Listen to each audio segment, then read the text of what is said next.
You people always think you belong up here. The You people words always cracked think you through the belong up first-class here. cabin like thunder. Every head turned toward seat 2A. Dr. Maya Thompson didn't move. She looked up, calm, steady, the kind of calm that makes men nervous. The man who said it, Richard Hale, mid-50s, salt and pepper hair, and a suit too expensive for humility, stood gripping her headrest like it was his property. The captain hovered nearby, jaw tight, his silence already picking sides. The air thickened. Money, power, the faint scent of arrogance. Maya didn't speak. She didn't have to. Her quiet was louder than his outrage. Then he said it again, slower this time, like a sentence. This seat isn't yours. Richard Hale didn't speak to Maya directly. He didn't have to. He pressed the call button above his seat, a soft chime that brought a flight attendant within seconds. Sarah, young, blonde, her smile professional but already strained by pre-flight checks. "Yes, Mr. Hale," she said, her voice practiced in its politeness.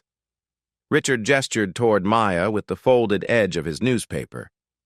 "I think there's been some confusion with the seating." Sarah's eyes flicked to Maya, then back to Richard. "Confusion, sir?" "This is first class," Richard said. His tone was measured, reasonable. "I've flown this route for years. I just want to make sure everything is in order." The implication hung in the air like smoke. Sarah turned to Maya and her smile tightened. "Ma'am, may I see your boarding pass?" Maya didn't react. She reached into her bag, pulled out her phone, and displayed the digital boarding pass on the screen. Seat 2A. First class. Confirmed. Sarah studied it for a moment, her eyes scanning the barcode, the name, the seat number. Everything was correct. But instead of nodding and walking away, she said, "And you're sure this is a first-class ticket?" The question landed like a slap. Maya met Sarah's eyes. "I'm sure." "It's just that sometimes the app glitches," Sarah continued, her voice softening as if she were helping. "Let me just double-check with the gate." "There's no glitch," Maya said quietly. "This is my seat." But Sarah was already stepping away, murmuring something into her headset. Richard returned to his newspaper, his posture radiating satisfaction. He didn't look at Maya again. He didn't need to. The message had been sent. Around them, other passengers were settling in. A man in a navy blazer 2 rows back glanced over, curious. A woman across the aisle adjusted her designer handbag and said nothing. The cabin hummed with the soft rustle of magazines, the click of seat belts, the low murmur of pre-flight conversation. But Maya felt the shift, the attention, the quiet judgment that needed no words. She noticed the small details, how Sarah's tone had changed the moment she looked at Maya's face, how Richard had used the word confusion instead of mistake, as if Maya's presence itself was the error, how no one had asked Richard for his boarding pass, his ID, his confirmation. He simply belonged. She had to prove it. Maya kept her hands steady on her laptop. She didn't argue. She didn't raise her voice. She observed. She cataloged the differences in eye contact, the pauses before responses, the body language that screamed hierarchy. This wasn't personal. It was systemic, and she had seen it 100 times before, just never from this angle. Sarah returned, followed by the lead flight attendant. A man in his 40s, graying at the temples, his uniform crisp. Mark. He carried a tablet and wore the expression of someone tasked with resolving an inconvenience. "Ma'am," he said, his voice professionally neutral, "we just need to verify a few things." Maya looked up at him. "Verify what, exactly?" Mark hesitated just for a second. Then he smiled. "Standard procedure." "Standard for whom?" Maya asked. The question hung in the air. Mark didn't answer. Mark's smile didn't reach his eyes. "Ma'am, if you could bear with us, we need to confirm your ticket information with the system." Maya leaned back, her voice calm. My ticket is confirmed. I checked in online. I'm sitting in my assigned seat. What needs to be verified? Mark glanced at his tablet, scrolling through something that didn't require scrolling. Sometimes there are discrepancies. We want to make sure there's no issue before takeoff. Is there a discrepancy? Maya asked. We're checking. Are you verifying anyone else's ticket? The question cut through the politeness. Mark's jaw tightened. This is standard protocol, ma'am. Standard protocol that only applies to me? A woman in the row behind, white, 50s, pearls, leaned forward. Excuse me, but if there's an issue, perhaps it's easier to sort it out now. We're all trying to get to Charlotte on time. Her voice was kind, but the subtext was clear. You're the delay. Maya didn't turn. I'm not delaying anything. My ticket is valid. Mark sighed. Ma'am, if you could step into the jetway while we sort this. No. The word stopped him. Sarah shifted behind Mark. Richard set down his newspaper, watching with open interest. I'm trying to help you, Mark said. If you cooperate, this will go faster. I've cooperated. I've shown my boarding pass. I've answered your questions. I paid for this seat. If there's a problem, it's not mine to solve. Mark's eyes flickered. Frustration. Calculation. We're just trying to avoid confusion. There's no confusion, Maya said. Only assumption. The cabin had gone quieter. Passengers were no longer pretending not to listen. A businessman across the aisle set down his phone. The hum of conversation died, replaced by the weight of expectant silence. Mark straightened. Ma'am, I'm going to have to call the captain. Maya's hands rested on her laptop. Then call the captain. Mark hadn't expected that. He turned toward the cockpit, murmuring into his headset.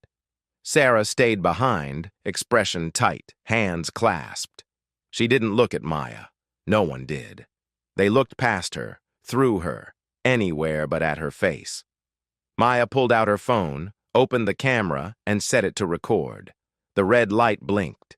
She placed it face up on the tray table. She didn't announce it. Let them see. Let them know. Everything from this moment would be documented. She glanced out the window. The tarmac stretched gray under morning sun. The plane was ready. The only thing holding up this flight was a question no one wanted to ask. Why does she make us so uncomfortable? Maya knew the answer. The cockpit door opened. Captain David Brennan emerged.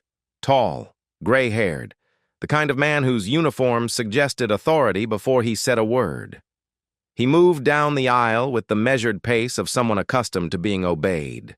Mark stepped aside. Sarah straightened her posture. Richard watched from his seat, arms crossed, expression pleased. David stopped beside row 2 and looked down at Maya. His gaze was clinical, assessing, not hostile, but not warm either. He glanced at Mark's tablet, then back at her.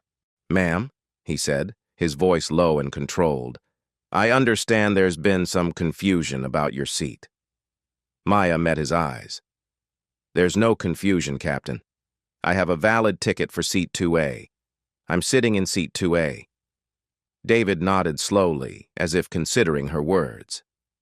I see. And you checked in online? Yes. And you received a confirmation? Yes. May I see it? Maya unlocked her phone, pulled up the email confirmation, and handed it to him. David studied the screen. His eyes moved over the text. Passenger name, flight number, seat assignment, confirmation code. Everything was correct. Everything was in order. He handed the phone back. Everything seems fine, he said. Then he paused. But I'm sure you understand we have to be careful. First class is a premium experience. We want to make sure all our passengers are comfortable. The words landed like stones. All our passengers, not her, them. Richard leaned forward slightly, his voice calm but pointed. Captain, I've been flying with Aurora for 15 years, first class exclusively. I've never had an issue. But today my flight has been delayed because of, he gestured vaguely toward Maya, this situation. I think it's reasonable to ask for some clarity. David turned to Richard, nodding. I understand, Mr. Hale. We're handling it. Maya's jaw tightened, but her voice remained even. Handling what exactly? I've shown you my ticket. I've shown you my confirmation. What else do you need? David's expression didn't change. Ma'am, we're just trying to ensure a smooth flight for everyone. If you could work with us— I am working with you, Maya said. You're just not listening. Richard scoffed, loud enough for the cabin to hear. This is ridiculous. Look, sweetheart, I don't know how you got that ticket, but clearly there's been a mistake. First class isn't— He stopped himself, but the rest of the sentence hung in the air, unspoken and obvious. First class isn't for people like you. Maya turned to face him fully. Her voice was quiet, but it cut. What mistake would that be? Richard blinked. Excuse me? You said there's been a mistake. What mistake? Be specific. He opened his mouth, then closed it. His face reddened. I just think— You think I don't belong here, Maya finished for him. You think someone like me couldn't afford this seat, couldn't earn this seat. You think I'm in the wrong place. Say it. Richard's hands gripped the armrests. I didn't say that. You didn't have to. The cabin had gone silent. Every eye was on them now, some curious, some uncomfortable, some nodding in quiet agreement with Richard. A man in row 4 muttered something to his wife. A younger passenger in row 3 pulled out her phone, angling it toward the front of the cabin. The woman with the pearls looked away, suddenly fascinated by the safety card in the seat pocket. David raised a hand, his voice firm. Let's all calm down. I am calm, Maya said. She was. Her pulse was steady. Her breathing was controlled.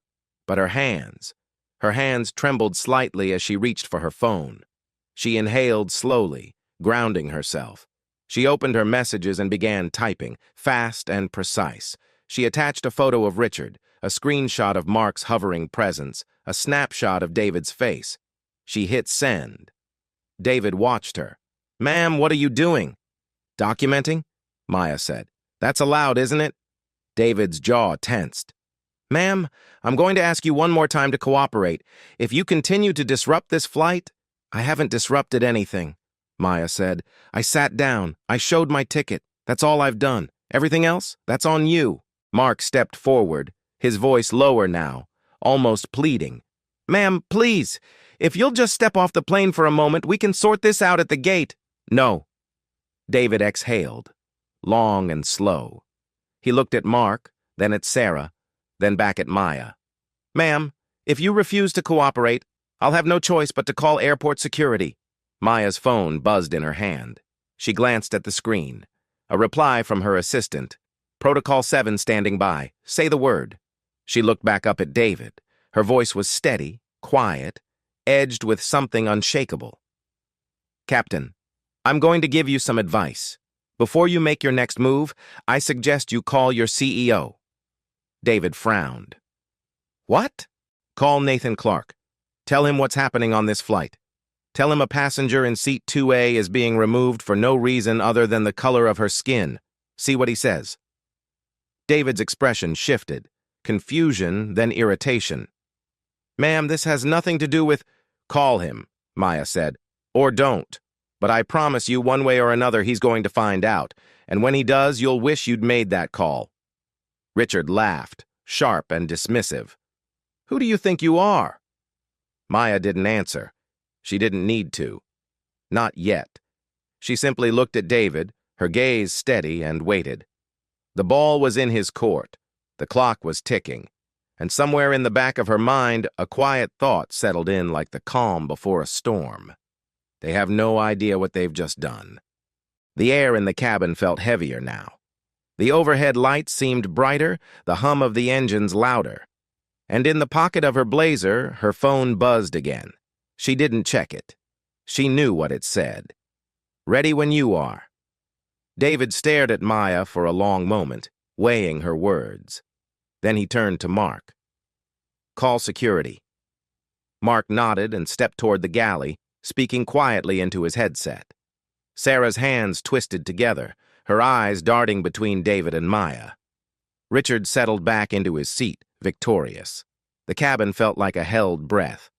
A passenger in row 5, white, middle-aged, expensive watch, spoke up. "Captain, I think we'd all appreciate it if we could just get moving. Some of us have connections to make."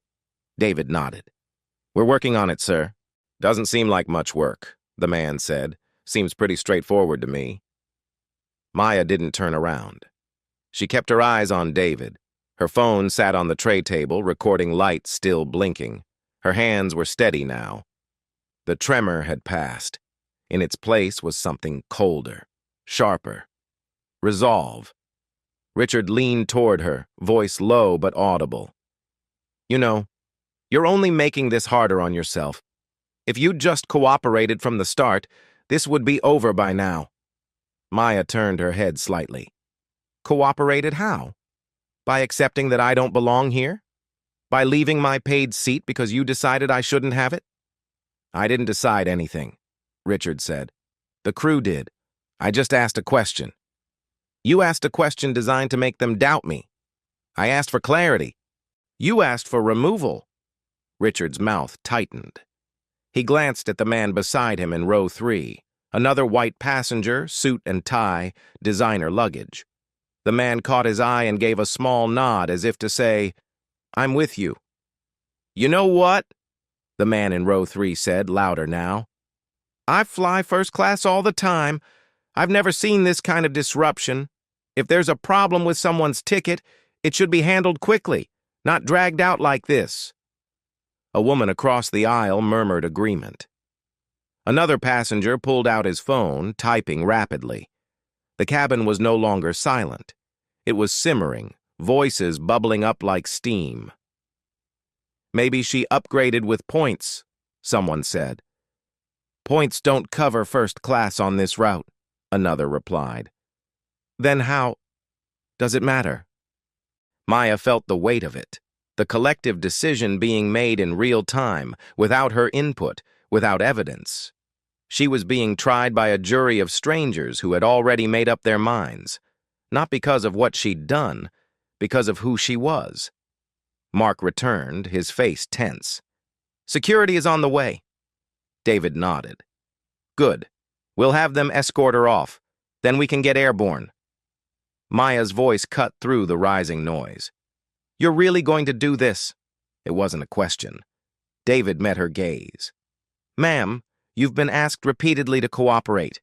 You've refused. At this point, it's a safety issue." "A safety issue," Maya repeated slowly. "I'm sitting in my seat. I haven't raised my voice. I haven't threatened anyone. But I'm a safety issue." "You're disrupting the flight. I'm existing in a space you don't think I should occupy. That's not disruption. That's discrimination." The word landed like a gavel. A few passengers shifted uncomfortably. The woman with the pearls looked at her lap. But Richard leaned forward, his voice sharp. "Oh, here we go. Play the race card. That's what this is really about, isn't it? You can't just be wrong. You have to make it about race." Maya turned to him fully now, her voice quiet but cutting. "Mr. Hale, you've been sitting next to me for 20 minutes. In that time, you've questioned my ticket, implied I don't belong here, and demanded the crew remove me. You haven't asked my name. You haven't asked where I'm traveling. You haven't treated me like a person. You've treated me like a problem. So yes, this is about race. Because if I were white, we wouldn't be having this conversation." Richard's face went red. "That's not..." "It is. You don't know." "I do." He stood abruptly, his voice rising. "I've had enough of this. Captain, either remove her, or I'm getting off this plane and filing a complaint with the airline. This is unacceptable." David raised a hand. "Mr. Hale, please sit down." "No. I'm not sitting next to someone who's going to accuse me of..." "Sit down." Richard sat, but his jaw was clenched, his hands gripping the armrests so hard his knuckles went white. The man in row 3 stood now, his voice louder, angrier. "This is insane. We've been sitting here for half an hour because one person won't follow instructions. If she won't leave voluntarily, make her leave." Another voice joined in. "I've got a meeting at 2. I can't miss it because of this. Just get her off the plane." The cabin erupted.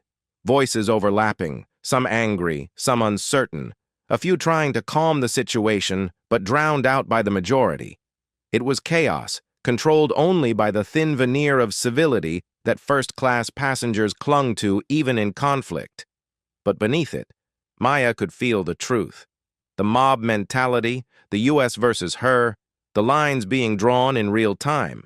And then from the back of the cabin, a voice. Quiet, but firm. "She's not the problem." Heads turned. A woman, black, 50s, sitting in the last row of first class, stood. Her voice was calm, but it carried. "I've been watching this whole thing. She showed her ticket. She answered every question. She's done nothing wrong. The only people causing a disruption are the ones demanding she leave for no reason." The cabin fell silent again, but this time it was different. Uncomfortable. Uncertain. Richard scoffed. "Of course you'd defend her." The woman's eyes narrowed. "Excuse me? You know what I mean." "Say it," the woman said. "Go ahead. Say what you really mean." Richard looked away. The woman turned to David. "Captain, I'm a lawyer. What's happening here is textbook discrimination. If you remove this woman, you're opening Aurora Air to a lawsuit, and I'll be her witness." David's expression tightened. He glanced at Mark, then at Sarah, then at the growing crowd of passengers watching him. His hand went to his headset, but before he could speak, the cabin door opened. 2 airport security officers stepped inside, radios on their belts, uniforms crisp. They moved with the kind of authority that silenced a room. One of them, older, stocky, name tag reading Martinez, looked at David. "We got a call about a disturbance?" David nodded, gesturing toward Maya. "This passenger is refusing to comply with crew instructions." Martinez looked at Maya, then at her phone, still recording on the tray table, then at the passengers, many of whom had their phones out now, filming. He'd walked into something bigger than a standard removal. He could feel it. "Ma'am," Martinez said, his voice measured, "I'm going to need you to come with us." Maya didn't move. Her voice was calm, clear, the kind of calm that came from absolute certainty. "Officer, before you do that, I need you to know something." Martinez waited. Maya reached into her blazer pocket and pulled out a business card. She held it up so he could see it. "CEO, Aurora Air, Dr. Maya Thompson."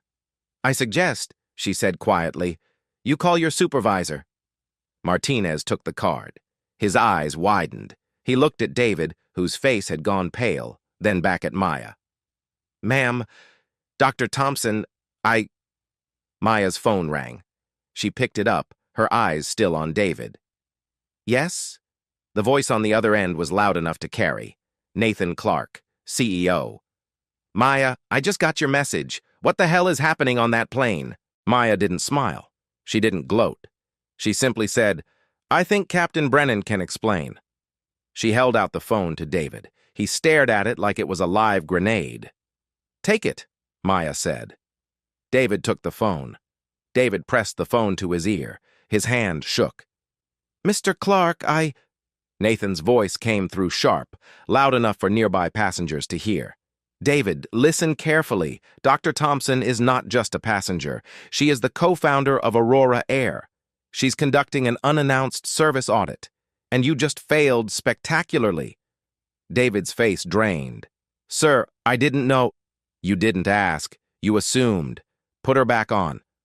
David handed the phone to Maya like it burned. She took it calmly. "Nathan, are you safe?" "I'm fine." "Do you want to press charges?"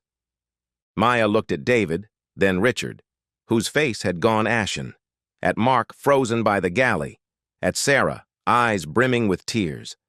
"Not yet, but we're having a conversation about protocol." "Understood. I'm grounding the flight. New crew's on the way." She ended the call and stood.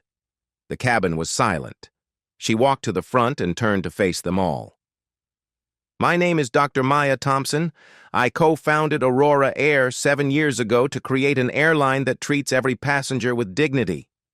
Today I bought a first-class ticket to see if we're living up to that promise. She paused. We're not. Richard's mouth opened. No sound came. From the moment I sat down, I was questioned, doubted, asked to prove I belonged, not because of my behavior, but because of my skin.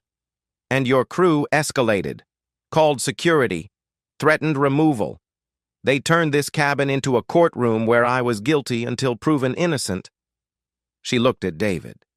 Captain, you had opportunities to de-escalate. You chose to believe him over my evidence. You chose his comfort over my dignity.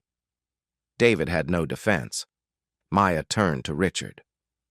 Mr. Hale, you're banned from Aurora Air effective immediately. You'll be escorted off and never fly with us again. Richard shot up. You can't. I just did. This is insane. I asked a question. You accused me of not belonging. You demanded my removal. You made this hostile because you thought you had power. Her voice dropped. You were wrong. Martinez stepped forward. Sir, come with us. I'm not going anywhere. Security guided him toward the door. He resisted, shouting, This is discrimination, I'll sue. Maya watched him go. No, you won't. The man from row 3 stood slowly. Dr. Thompson, I didn't realize. Sit down. He sat. Maya addressed the cabin. This flight is grounded. New crew is coming. Captain Brennan, Mark, and Sarah are on administrative leave pending investigation. She looked at each. What happened today isn't just about one flight. It's about a system that allows bias unchecked. That ends now. David's voice was hoarse. Dr. Thompson, I apologize. You didn't mean to be racist. You just were. That's the problem. You didn't see me as a person. You saw a problem. And you were ready to have me dragged off. She stepped closer. You almost made me a headline. Another black woman humiliated. Another viral video. You were this close to destroying your career and this airline's reputation. The airline I built. Sarah cried silently. Mark stared at the floor. Maya's phone buzzed. Replacement crew in 20 minutes. She looked at Martinez. Escort them off. They're relieved. They moved toward the exit. Sarah whispered, I'm sorry. Maya didn't respond. When they were gone, she addressed the passengers. This isn't revenge, it's accountability, making sure this doesn't happen to anyone else. I had power to stop it. Most don't. That's why this matters. The woman from the back stood. Dr. Thompson, thank you for standing your ground. Maya nodded. Thank you for speaking up. She returned to her seat, opened her laptop, and began typing. A report, a record, a reckoning. Outside, Richard was escorted across the tarmac, still gesturing angrily. She watched until he disappeared. Then she went back to work. 20 minutes later, a new crew boarded. Professional, courteous. They moved through the cabin with practiced efficiency, introducing themselves, checking on passengers, restoring order. The captain, a woman in her 40s, composed and direct, stopped by Maya's seat. Dr. Thompson, I'm Captain Lisa Warren. I'll be flying you to Charlotte today. On behalf of Aurora Air, I want to apologize for what happened. Maya looked up from her laptop. Thank you, Captain Warren. I appreciate that. If there's anything you need, please let me know. Just get us there safely. Warren nodded and returned to the cockpit. The plane pushed back from the gate 15 minutes later. Smooth, efficient, no drama. Just the way it should have been from the start.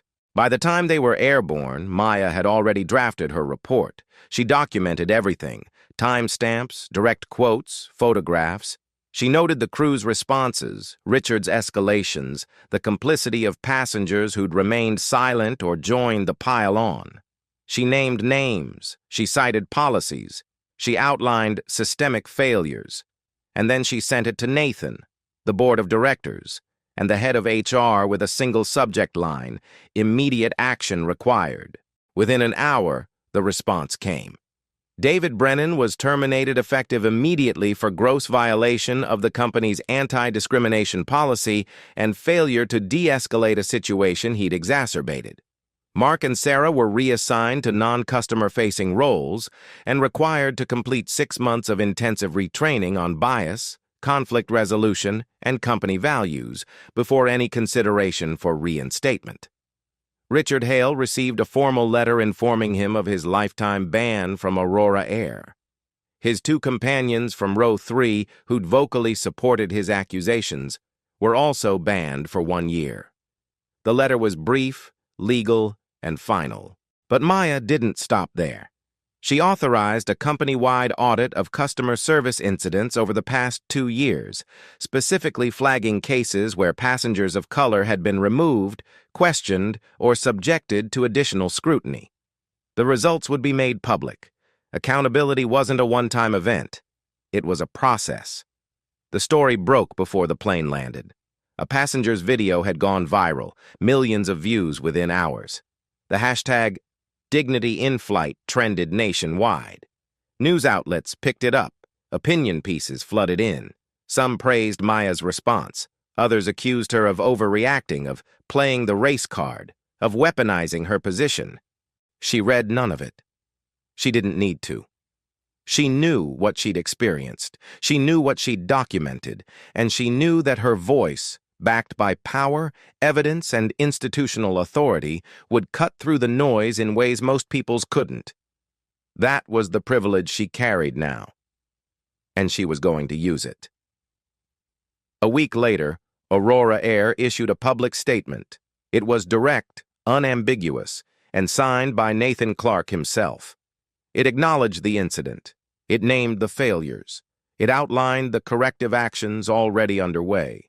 Mandatory anti-bias training for all staff, updated protocols for handling passenger disputes, and the creation of an independent oversight board to review discrimination complaints.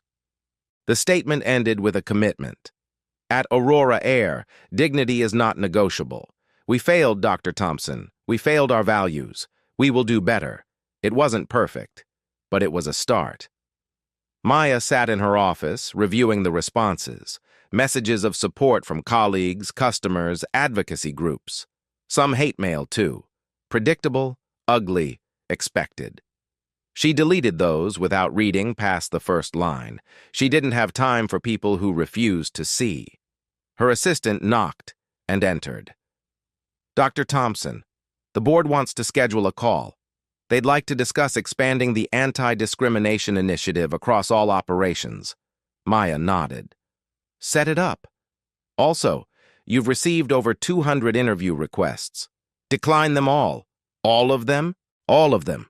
This isn't about me. It's about the system. If they want a statement, they can read the one Nathan already issued. The assistant hesitated. There's one more thing. The woman from the flight, the lawyer who spoke up, sent you a message. She'd like to connect. Maya smiled for the first time in days. Forward me her contact. I'll reach out. When the assistant left, Maya stood and walked to the window. The city stretched out below, vast and indifferent. Somewhere in that sprawl, David Brennan was updating his resume. Richard Hale was calling lawyers. Mark and Sarah were reconsidering their careers, and millions of people were watching, learning, choosing sides. The work wasn't over. It never was. But today, for once, the system had bent toward justice, and Maya had made sure of it. 2 weeks after the flight, Maya stood in front of Aurora Air's entire leadership team. The conference room was packed. Executives, managers, department heads. Every seat filled. Nathan sat at the head of the table, his expression serious. Maya didn't use notes. She didn't need them. What happened on Flight 447 wasn't an anomaly, she began. It was a symptom of assumptions we make, biases we carry, and systems we've built that allow those biases to go unchecked. She paused, letting the words settle. I experienced something that day that millions of black people, brown people, women, and marginalized communities experience every day. I was doubted, questioned, treated as if my presence required justification. And the only reason I'm standing here now, the only reason that situation ended differently than it could have, is because I had power. She looked around the room. Most people don't have that power. Most people get removed from planes, get banned from spaces, get humiliated publicly with no recourse. Their stories don't make headlines. Their dignity doesn't get restored. They just live with it. The room was silent. That's why this matters, Maya continued. Not because it happened to me, but because it happens to people who can't fight back. And when we build systems that allow it, when we train our staff to prioritize comfort over equity, when we fail to question our own assumptions, we become complicit. She took a breath. I co-founded this airline because I believed we could do better. I still believe that. But belief isn't enough. We need action. We need accountability. We need to look at every policy, every training module, every interaction and ask ourselves, are we serving everyone equally? Or are we serving some people more than others? Nathan spoke up. Dr. Thompson, what you went through was unacceptable. We're committed to making sure it never happens again. Maya nodded. I know you are. But commitment without follow-through is just words. The real test is what we do next, how we change, how we hold ourselves accountable when we fail. Because we will fail. Systems don't change overnight. But if we're serious about this, if we're serious about dignity, equity, and justice, then we do the work, every day, without exception. She looked at each person in the room. I don't want apologies. I want action. I want every person in this company to understand that when you see someone being treated unfairly, you speak up. When you see bias, you name it. When you have power, you use it to protect those who don't. That's the standard. That's the expectation. And if we can't meet it, then we have no business calling ourselves a company that values people. The room remained silent for a long moment. Then, one by one, heads nodded. Agreement, understanding, commitment. Maya stepped back from the podium. Thank you for listening. Now let's get to work. Maya's story didn't end in that conference room. It spread, not because she sought attention, but because truth travels. People saw themselves in her experience. The doubt, the scrutiny, the exhausting work of proving you belong in spaces you've already earned. But they also saw possibility. That power wielded with purpose changes systems, that speaking up matters, that documentation matters, that refusing to shrink, to apologize for your presence, to accept indignity, that refusal matters most. If you've ever been underestimated, doubted, or told you don't belong, in a plane, boardroom, classroom, anywhere, remember, your dignity is not up for debate. It's not granted by those who question you. It's inherent. When someone tries to take it, stand your ground. Document. Demand accountability. Refuse to be erased. If you have power, a voice, platform, position, use it. Not to protect comfort, but to open doors. Not to maintain systems benefiting you, but to dismantle ones harming others. Power isn't what you do for yourself. It's what you make possible for those who come after. Maya knew that. She'd built Aurora Air not to fly above problems, but to create space where problems couldn't thrive, where dignity wasn't conditional, where every person was seen, respected, valued. It wasn't perfect. It never would be.